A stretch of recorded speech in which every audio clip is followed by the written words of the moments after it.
जीवन वैसा ही दिखाई पड़ता है जो हमारे भीतर है। लोग मुझसे आके पूछते हैं ईश्वर है, ईश्वर कहां है? मैं उनसे कहता हूं ईश्वर नहीं है, ईश्वर नहीं हो सकता, क्योंकि तुम्हारे भीतर आनंद का भाव नहीं। वो तो आनंद के भाव में देखी गई सत्ता है। यही जीवन, यही पौधे, यही पशु, यही पक्षी, यही मनुष्य, यही सब कुछ जिस दिन आनंद के भाव से देखा जाता है तो परमात्मा हो जाता है। संसार और परमात्मा दो नहीं है।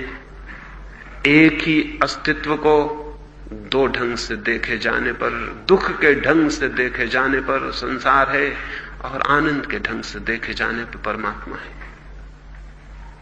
तो जिन लोगों ने हमें यह सिखा दिया है कि जीवन दुख है, बुरा है, असार है, छोड़ो, भागो, जीवन से हटो, जीवन की सारी धाराएं तोड़ दो, सब खंडित कर दो, जीवन के सेतु अपने बीच सब द्वार तोड़ दो, सेतु तोड़ दो, जिन लोगों ने यह सिखाया वे लोग सोचते रहे होंगे कि मनुष्य जाति को परमात्मा की ओर ले जा रहे हैं, लेकिन वही लोग मनुष्य जाति को परमात्मा से वंचित करने का कारण बन गए। उन्होंने किस भांति सिद्ध कर दिया कि जीवन दुख है। किसी भी चीज को व्यर्थ सिद्ध करने का एक सीक्रेट है, एक राज है, एक रास्ता है, और एक ही रास्ता है किसी भी चीज को व्यर्थ सिद्ध कर देने का। और जिस आदमी को वो तरकीब हाथ में आ जाए वो किसी भी चीज को व्यर्थ सिद्ध कर सकता है। वो तरकीब है विश्लेषण, वो तरकीब है एनालिसिस। मैं एक गांव में गया, एक बहुत सुंदर जलप्रपात था, वहां पास से एक बहुत खूबसूरत नदी गिरती थी। चांदनी रात में जिन मित्र के घर में मेहमान था वो अपनी कार में लेके मुझे उस पहाड़ी पर गए। रास्ता थोड़ी दूर ही पहले खत्म हो जाता था, फिर थोड़ी दूर पैदल जाना पड़ता था। पूर्णिमा की रात थी और उस नदी का पहाड़ से गिरना और उसका गर्जन दूर तक सुनाई पड़ता था। हवाएं ठंडी हो गई थी और उस चांदनी रात में वो नदी एक अद्भुत आकर्षण की तरह हमें खींच लिए जाती थी। हम गाड़ी से नीचे उतरे, वो गाड़ी को जो ड्राइवर साथ लाया था वो गाड़ी के भीतर ही बैठा रहा। मैंने अपने मित्र को कहा कि आप अपने ड्राइवर को भी बुला लें। मैंने उस ड्राइवर को आवाज दी कि दोस्त तुम भी आ जाओ। उसने कहा क्या खाक रखा है वहां, कुछ पत्थर पड़े हैं और पानी गिरता है और वहां कुछ भी नहीं है। और वो ड्राइवर कहने लगा मैं तो हमेशा हैरान होता हूं कि लोग क्या देखने आते हैं, वहां कुछ भी नहीं है साहब, थोड़े से पत्थर पड़े हैं और पानी गिरता है। ये ड्राइवर धर्मगुरु हो सकता था। उसने जल प्रपात को, उस पूर्णिमा की रात को, उस सौंदर्य को तोड़ के एनालिसिस करके दो टुकड़ों में रख दिया कि वहां पत्थर पड़े हैं और कुछ पानी गिरता है, वहां कुछ भी नहीं।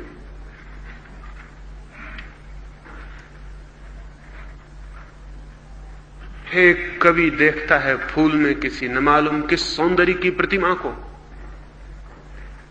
एक कवि देखता है किसी फूल में न मालूम सौंदर्य की किस अनुभूति को, न मालूम कौन से द्वार खुल जाते हैं, न मालूम किस अज्ञात लोक में वो प्रविष्ट हो जाता है। और जाके पूछे किसी वनस्पति शास्त्री को, वो कहेगा क्या रखा है उस फूल में, कुछ थोड़े से केमिकल्स, कुछ थोड़े से रसायन, कुछ थोड़ा सा खनिज, और कुछ भी नहीं है उस फूल में। क्यों पागल हुए जाते हो, किसकी कविता लिखते हो एक छोटे से केमिस्ट्री के फार्मूले में? सब जाहिर हो जाता है कि फूल में क्या है, फूल में कुछ भी नहीं है। उसने एनालिसिस कर दी, उसने तोड़ के बता दिया कि फूल में इतने इतने रसायन हैं, इतना इतना खनिज है, इतनी इतनी चीजें मिली हैं और फूल में कुछ भी नहीं है। मैं किसी को प्रेम करूं और पहुंच जाऊं किसी शरीर शास्त्री के पास, वो कहेगा क्या रखा है इस शरीर में, इसमें कुछ भी नहीं है, कुछ हड्डियां हैं, कुछ मांस है, कुछ मज्जा है, कुछ खून है और कुछ भी नहीं है। पहुंच जाऊं किसी रासायनिक के पास तो वो कहेगा एक आदमी के शरीर में मुश्किल से 4 रुपए 12 आने का सामान होता है, इससे ज्यादा का नहीं।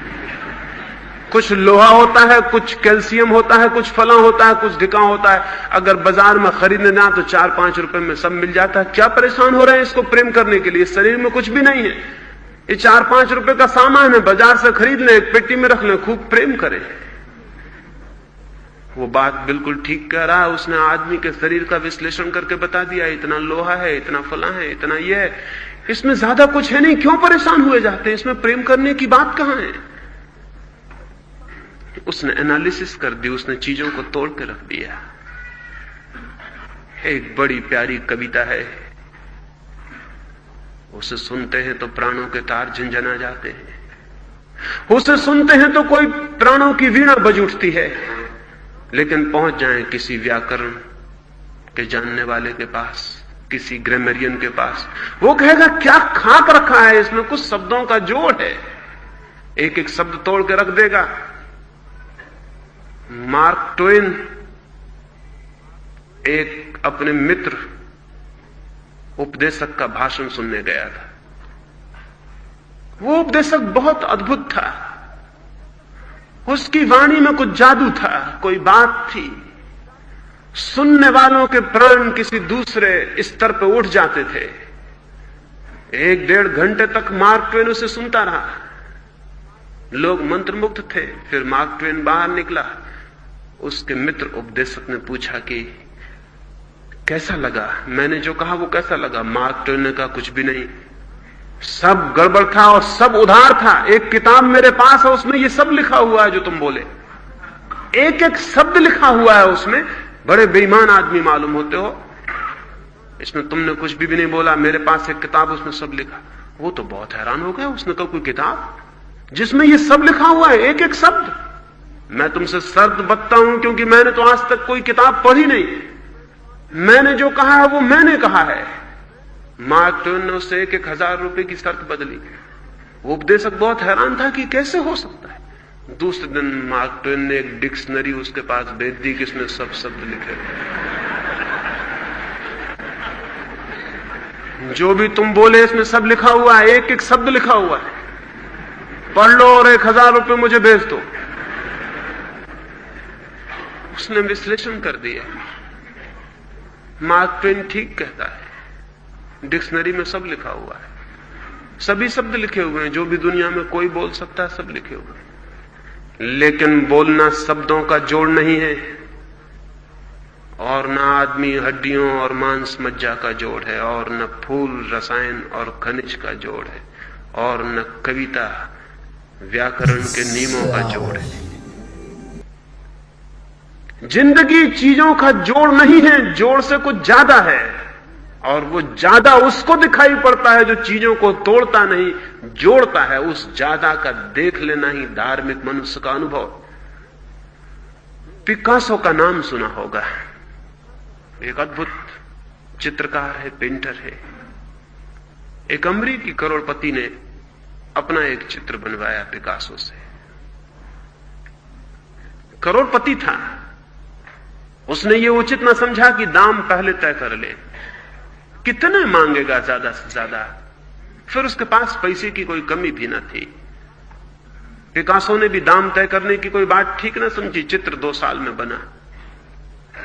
तो वो करोड़पति बार बार पुष्पाता रहा कि चित्र बन गया कि नहीं। पिकासो ने कहा थोड़ा धैर्य रखिए, एकदम आसान बात नहीं है,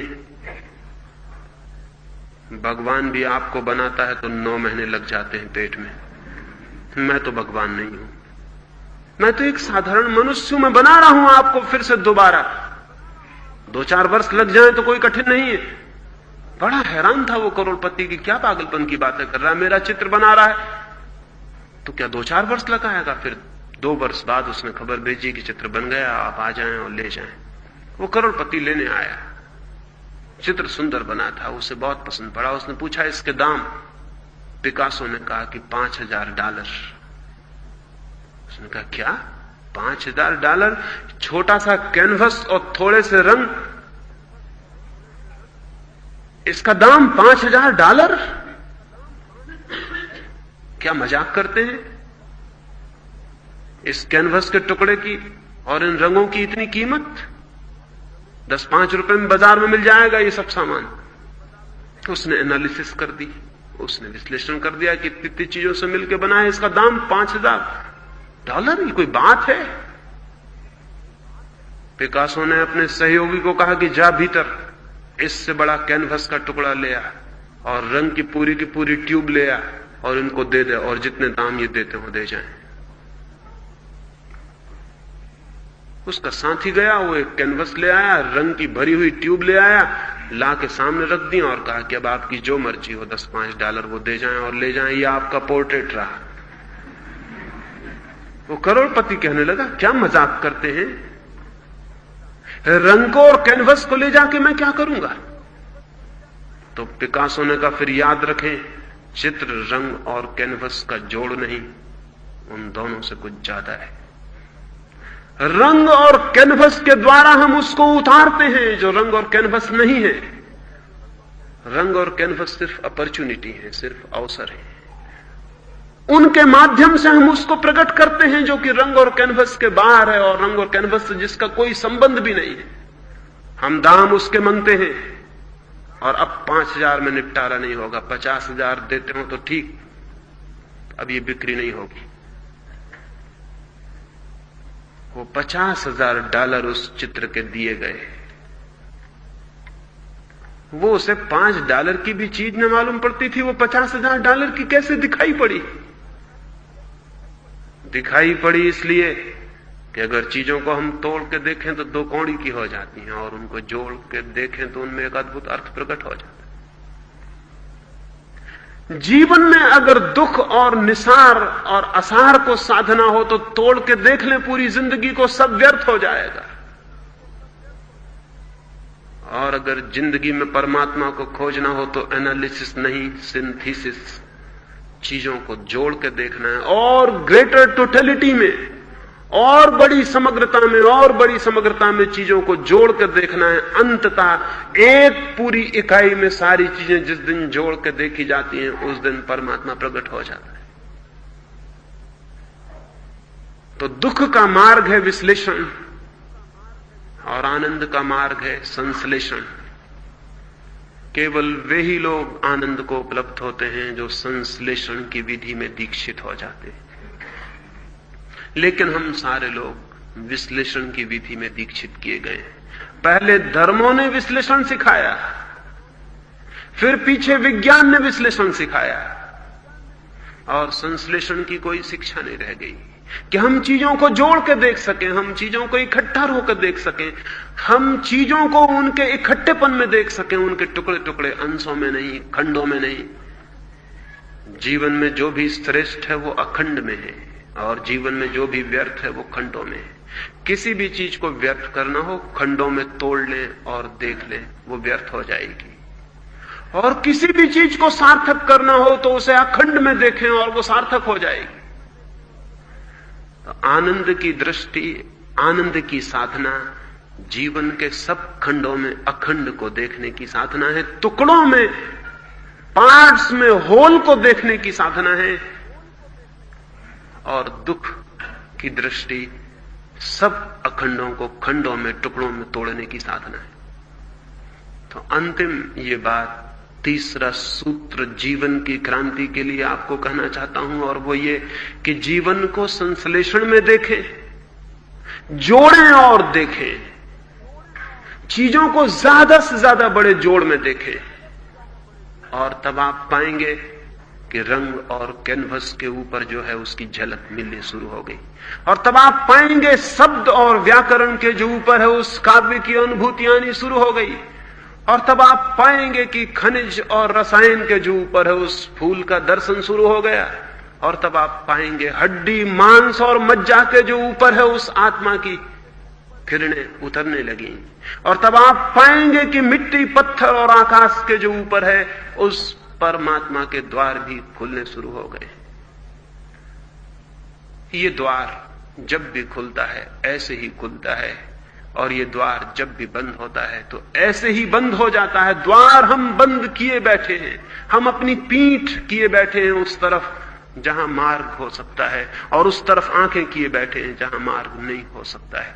इसलिए हम दुखी हैं, इसलिए हम पीड़ित हैं, इसलिए हम परेशान हैं। और इस परेशानी में, इस दुख में, इस पीड़ा में, इस अशांति में हम किन्हीं भी द्वारों पर भीख मांगने खड़े हो जाते हैं कि हमें कोई रास्ता बताओ।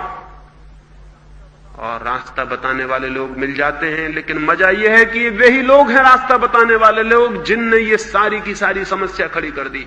वो फिर यही समझाते हैं कि जीवन आसार है, जब तक जीवन को आसान ना समझोगे शांत नहीं हो सकोगे। वो समझाते हैं जीवन दुख है, छोड़ो जीवन को, हटो जीवन से, सन्यास की तरफ चलो, छोड़ो सब, पलायन करो, भागो जीवन से, तभी शांति मिलेगी। जीवन में कभी किसी को शांति मिली है? जीवन को छोड़ने से शांति मिलती है। संसार को छोड़ो तो शांति मिलती है, शरीर को छोड़ो तो शांति मिलती है। और छोड़ो तो इस समझाने के लिए सब व्यर्थ है, जानो दुख है, पीड़ा है, सब आसार है, ये जानो। मैंने सुना है एक रात स्वर्ग के एक रेस्तरां में बड़ा मजा हो गया। इधर जमीन पर देख देख के देवताओं ने भी रेस्तरां वगैरह खोल लिए होंगे स्वर्ग में, क्योंकि देवता आदमी से पीछे रह जाएं इसका कोई कारण तो नहीं। तो एक रेस्तरां है स्वर्ग का।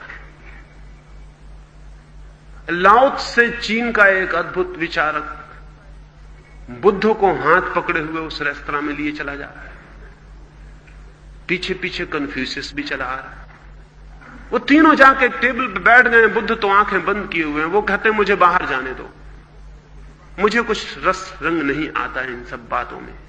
वहां अप्सराएं नाचे चली जाती हैं। बुद्ध कहते हैं मैंने बहुत अप्सराएं देखी, मैंने बहुत नाच देखे, उन सबको छोड़ के ही तो मैं जंगल भाग गया था, मुझे नहीं देखने हैं ये सब। वहां आंख बंद किए बैठे। कन्फ्यूशियस आधी आंख खोल के देख रहा है, क्योंकि कन्फ्यूशियस कहता था अति एक्सट्रीम पे कभी नहीं होना चाहिए। न तो पूरी आंख खोलो, न पूरी आंख बंद करो, न आधी से देखते रहो। आधी बंद भी रखो, जरूरत पड़े तो बंद में भी सम्मिलित हो जाओ, जरूरत पड़े तो खुली में भी सम्मिलित हो जाओ। तो आधी आंख से नाच भी देखे चला जाता है, आधी आंख से वो ध्यान में भी बना चला जाता है। लेकिन लाओस से तो पूरा डमाडोल हुआ जा रहा है। वो टेबल ठोक रहा है, उसके पैर थिरक रहे हैं, वो तो नाच में लीन हो गया है, वो तो आनंद से भर गया है। और तभी एक अप्सरा नाचती हुई आती है। वो हाथ में एक जीवन के रस की प्याली लिए हुए है, जीवन रस की प्याली भरे हुए है। और वहां के कहती है कि जीवन रस लेंगे, जीवन रस पिएंगे। बुद्ध ने तो बिल्कुल पीठ फेर ली और आंख बंद कर ली और कहा जीवन का नाम ना ले। यहां जीवन तो दुख है, जीवन तो पीड़ा है, जीवन तो आसार है, नाम मत ले जीवन का। यहां ये जीवन ही बंधन है, हटो यहां से दूर। कहा कि मुझे बाहर ले चलो, मैं यहां नहीं बैठना चाहता हूं, जहां जीवन की चर्चा होती वहां भी नहीं रुकना चाहता हूं।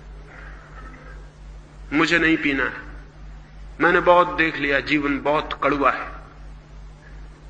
कन्फ्यूशियस आधी आंखों से देख भी रहा है, आंखें बंद भी किए। उसने कहा एक घूंट तो कम से कम लेके देख लूं, क्योंकि बिना पिए कह देना कि कड़वा है अति है, एक्सट्रीम है। पूरा पी लेना दूसरी अति है, एक घूंट ले लेना गोल्डन मीन है, बीच का मार्ग है, मध्य मार्ग है। एक घूंट तो कम से कम लेके देख लूं। उसने एक घूंट उस जीवन रस की प्याली से पिया और कहा कि नहीं नहीं, कोई सार नहीं है, न तो आनंदपूर्ण है न दुखपूर्ण है। उसने कहा ना आनंदपूर्ण है ना दुखपूर्ण है, कोई सार नहीं है, कोई असार भी नहीं है, पियो तो ठीक न पियो तो ठीक, सब बराबर है। फिर उसने अपनी आंखें बंद कर ली, आधी खोल ली और बैठ गया। लाओ त्से ने पूरी प्याली हाथ में ले ली, वैसे मुग्ध भाव से पूरे हाथ में ले लिया। उसने इतनी कृतज्ञता और ग्रेटिट्यूड से पूरी प्याली हाथ में ले ली। उसने ना कुछ कहा, न कुछ बोला, न कोई वक्तव्य दिया, वो तो पूरी प्याली को पी गया। पूरी प्याली रख दी उसने नीचे और उठ के नाचने लगा, और उठ के नाचने लगा। अल्लाह कन्फ्यूशियस उससे पूछने लगा कि क्या हुआ बता। उसने कहा जो हुआ वो बताया नहीं जा सकता, लेकिन उसे केवल वे ही जानते हैं जो पूरे जीवन को पी लेते। उसे केवल वे ही जानते हैं जो पूरे जीवन के साथ एक रस हो जाते हैं। उसे केवल वे ही जानते हैं जो पूरे जीवन में तल्लीन हो जाते हैं, पूरे जीवन में डूब जाते हैं। उसे वे नहीं जानते जो किनारे पे बैठे रहते हैं, जो जीवन की धारा में पूरी डुबकी ले लेते हैं, वही जानते हैं। वो नाचने लगा, वो भाव विभोर। ये तीन दृष्टियां हो सकती। न बुद्ध से कोई मतलब है मुझे, न कन्फ्यूशियस से, न लाओसे से। ये कहानी किसी पुराण में नहीं लिखी है, नहीं तो आप खोजबीन में लग जाएं फिर मुझे दोष देंगे। ये भविष्य में कभी कोई पुराण लिखा जाएगा तो उसमें लिखी जाएगी, यह भी लिखी हुई नहीं है। एक दृष्टि है कि जीवन को छुओ ही मत, आंख पूरी बंद कर लो। ये दृष्टि घातक है। ये दृष्टि कभी जीवन के सत्य को नहीं जान सकती। एक दृष्टि है बीच में तटस्थ हो जाओ, आधी आंख खुली आधी बंद रखो। ये उदासीन की दृष्टि है, दुखी की नहीं, उदासीन की दृष्टि है। पहली दृष्टि पहले पत्थर फोड़ने वाले की दृष्टि है, जो कहता अंधे हो, देखते नहीं कि पत्थर तोड़ रहा हूं। ये दूसरी दृष्टि उदास आदमी की दृष्टि है, जो उदासी से, सुस्ती से आंखें ऊपर उठाता और कहता अपनी रोटी कमा रहा हूं। न इसमें कोई आनंद का भाव है, न कोई दुख का भाव है। एक बोझिलता है, एक बोर्डम, एक ऊप का भाव है, अपना काम कर रहे हैं। ये दूसरी दृष्टि है। और एक तीसरी दृष्टि है जीवन के पूरे रस में तल्लीन हो जाने की। वो पूरी दृष्टि है उस पत्थर तोड़ने वाले की जो कहता है भगवान का मंदिर बना रहा हूं। जीवन संश्लेषण से देखा जाए तो जीवन भगवान को बनाने की एक प्रक्रिया हो जाती है। और जीवन को उसकी परिपूर्णता में जिया जाए और डूबा जाए, जीवन के सारे रसों में, जीवन के सौंदर्य में, जीवन के आनंद में, जीवन के फूलों में, जीवन की सुगंध में, जीवन के संगीत में, जीवन के पूरे रस को पी लिया जाए तो फिर कोई नाच उठता है उसकी कृतज्ञता में, उसके ग्रेटिट्यूड में, उसके धन्यवाद में। फिर उसके हाथ उसके धन्यवाद के लिए जुड़ जाते हैं, उसके प्राण प्रार्थना से भर जाते हैं। और इस आनंद के नृत्य में उसे पहली दफे उसकी झलक मिलती है जो है, केवल आनंद की पुलक में ही उसकी झलक मिलती है जो है। दुखी आंख बंद किए बैठे रह जाते हैं और वंचित रह जाते हैं। और जो एक बार इस आनंद की पुलक से जीवन को देखने में समर्थ हो जाता है, एक किरण भी जिसके जीवन में इस आनंद की उतर आती है, धीरे धीरे धीरे सारा जीवन रूपांतरित हो जाता है, सब ट्रांसफॉर्म हो जाता है। फिर उसे कांटे नहीं रह जाते, फिर उसे फूल ही फूल हो जाते हैं, फिर उसे रातें नहीं होती, फिर उसे दिन ही दिन हो जाते हैं, फिर उसे आंसू नहीं रह जाते, फिर उसके लिए गीत ही गीत हो जाते हैं। एक छोटी सी घटना और अपनी चर्चा में पूरी करना चाहूंगा। एक सांझ की बात है, आकाश में बादल घिर गए हैं, वर्षा के दिन आने के करीब है। एक आध दिन और वर्षा होगी। घुमड़ घुमड़ के बादल आने शुरू हो गए हैं। दो भिक्षु, दो सन्यासी भागे हुए जा रहे हैं एक रास्ते पर अपने झोपड़े की तरफ। वर्षा आ रही है। अब वे 4 महीने अपने झोपड़े में रहेंगे। 8 महीने वे घूमते रहते, भटकते रहते, रोटी मांगते रहते हैं और जीवन बांटते रहते हैं। 2 कौड़ी की चीज लोगों से ले लेते हैं, शरीर को चलाते हैं और अमृत लुटाते रहते हैं। 8 महीने भागते रहते हैं गांव गांव, रास्तों रास्तों, कि किसी के रास्ते पर एक दिया जल जाए, कि किसी रास्ते पे एक फूल रखाएं। फिर 8 महीने भागने के बाद 4 महीने वर्षा, वो अपने झोपड़े पे वापस लौट आते हैं। वो भागे चले जा रहे हैं। झोपड़ा उन्हें दिखाई पड़ने लगा है। नदी के उस पार, पहाड़ के पास उनका झोपड़ा है। लेकिन जैसे जैसे वो निकट आते हैं वो कुछ हैरान हुए जा रहे हैं। जवान भिक्षु है, एक बूढ़ा भिक्षु है। जवान भिक्षु आगे है थोड़ा, बूढ़ा पीछे। फिर वो जवान भिक्षु देख पाता है कि झोपड़ा तो टूटा पड़ा है, आधा झोपड़ा हवाओं में उड़ गया मालूम होता है, आधा छप्पर जमीन के पास पड़ा हुआ है। गरीब का झोपड़ा, उसमें बड़ी ताकत तो नहीं होती। वो तो हवाओं की कृपा से बना रहता है, नहीं तो हवाएं कभी भी उसको गिरा दें। उसका कोई बल तो नहीं होता, उसका कोई अधिकार तो नहीं होता कि वो बना ही रहेगा। वो तो बना रहता है। ये चमत्कार है गरीब का झोपड़ा, उसके बने रहने की कोई वजह नहीं, कोई कारण नहीं। हवाओं की कृपा समझें कि बना रहता है। वो तो क्रोध से भर गया है वो भिक्षु। उसने लौट के अपने बूढ़े भिक्षु का देखते हैं, जिस भगवान के गीत गाते फिरते हैं हम, जिस भगवान के लिए सांसें लेते हैं, जिस भगवान के लिए जीते हैं, वो भगवान इतनी भी फिक्र नहीं कर सकता है कि हमारा झोपड़ा बचा ले। ऐसी ही बातों से तो अविश्वास पैदा हो जाता है। ऐसी ही बातों से लगता है कि नहीं है कोई भगवान, सब झूठी है बकवास। गांव में पापियों के महल खड़े हैं, उनमें से किसी का छप्पर नहीं गिर गया और कोई मकान नहीं टूट गया, और हम भिखारियों के मकान को तोड़ दिया तुम्हारे भगवान ने। अब रखो तुम अपने भगवान को, मुझे छुट्टी दो, बहुत हो गई ये बकवास। भगवान भगवान कुछ भी नहीं। अब वर्षा में क्या होगा? वर्षा सिर पर है, बादल आकाश में गिर गए, घुमड़ते हैं, बिजली चमकती है, क्या होगा? आप कहां ठहरोगे? वो इतने क्रोध में है कि देख भी नहीं पाया कि जब वो चिल्ला रहा है तब बूढ़ा भिक्षु क्या कर रहा है। जब बूढ़े भिक्षु ने कोई उत्तर नहीं दिया तो उसने अपनी आंखें पहुंची, क्रोध में उसकी आंखों में धुंध आ गई है, खून आ गया। लौट के आंखें खोली तो देखा कि वो भिक्षु बूढ़ा तो हाथ जोड़े आकाश की तरफ बैठा और उसकी आंखों से आंसू बह जाते, न मालूम किस आनंद से झरना बहा जाता है। उसने उसे हिलाया और कहा क्या करते हो, लेकिन वो बूढ़ा कुछ बुदबुदा रहा है। वो कह रहा है कि हे भगवान तेरी कृपा अनूठी है, हवाओं का क्या भरोसा, आंधियों का क्या भरोसा, पूरा झोपड़ा भी उड़ा के ले जा सकती थी, आधा बचाया तो जरूर तूने ही बचाया होगा, जरूर तूने ही बचाया होगा।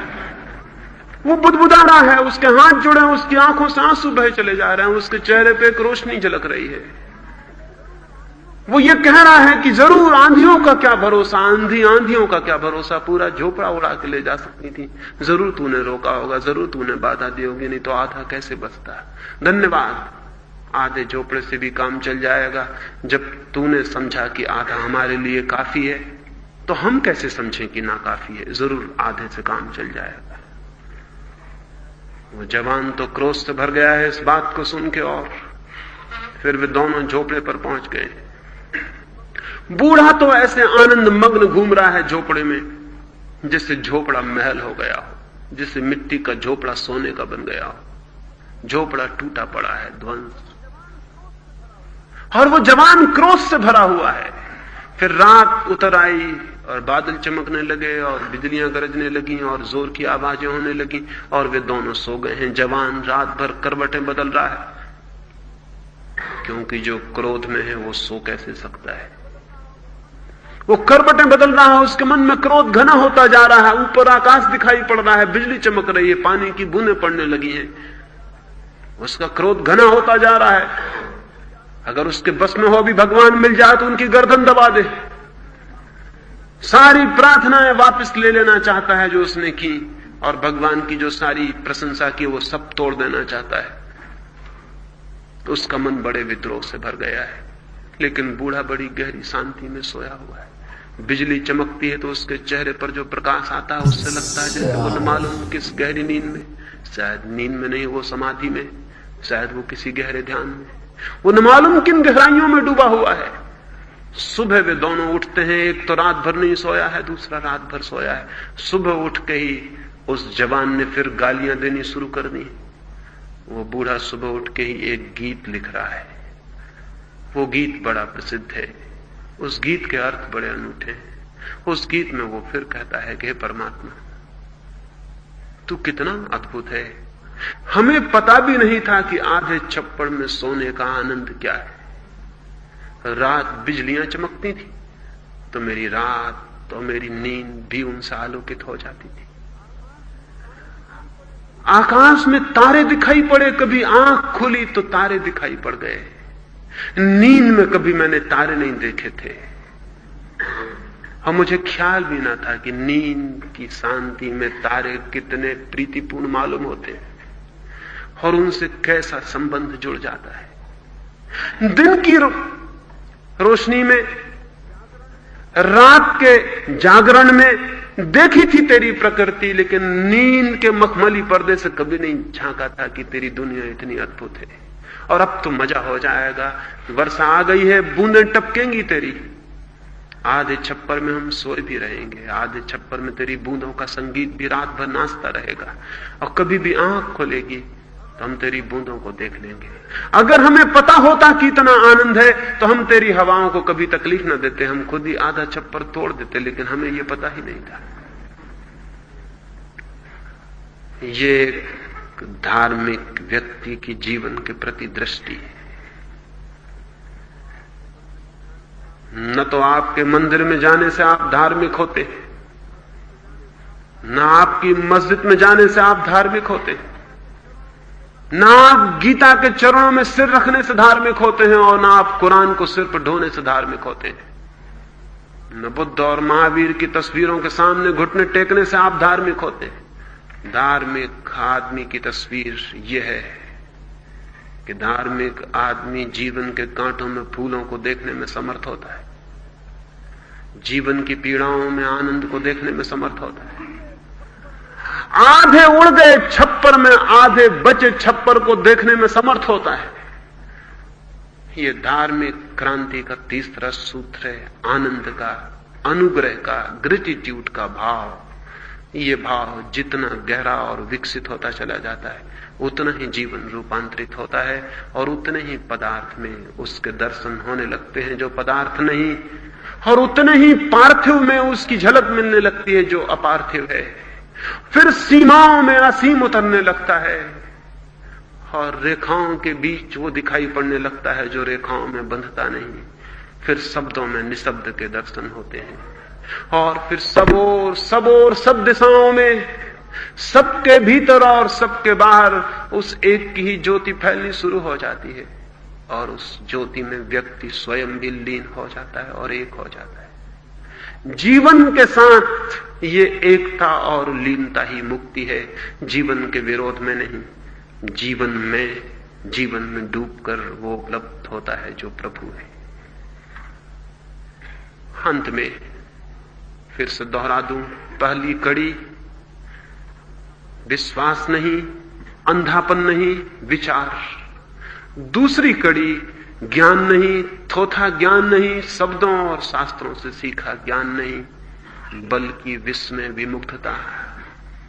और तीसरी बात, जीवन की असारता, दुख का भाव नहीं, निराशा नहीं, उदासी नहीं, अंधकार नहीं, आनंद की भाव दशा, अनुग्रह का भाव, धन्यवाद, कृतज्ञता मनुष्य के जीवन में क्रांति लाती है और प्रभु के मंदिर के द्वार पर उसे खड़ा कर देती है। प्रभु करे हम सभी प्रभु के मंदिर पर पहुंच जाएं। प्रभु करे हम पत्थर तोड़ने वाले मजदूर न हो। प्रभु करे हम रोटी कमाने वाले मजदूर न हो। प्रभु करे हम प्रभु के मंदिर को बनाने वाले कारीगर हो जाएं। मेरी इन बातों को 3 दिन तक इतनी शांति, इतने प्रेम से सुना, उससे बहुत बहुत अनुग्रहित हूं, और सबके भीतर बैठे परमात्मा को प्रणाम करता हूं। मेरे प्रणाम स्वीकार करें।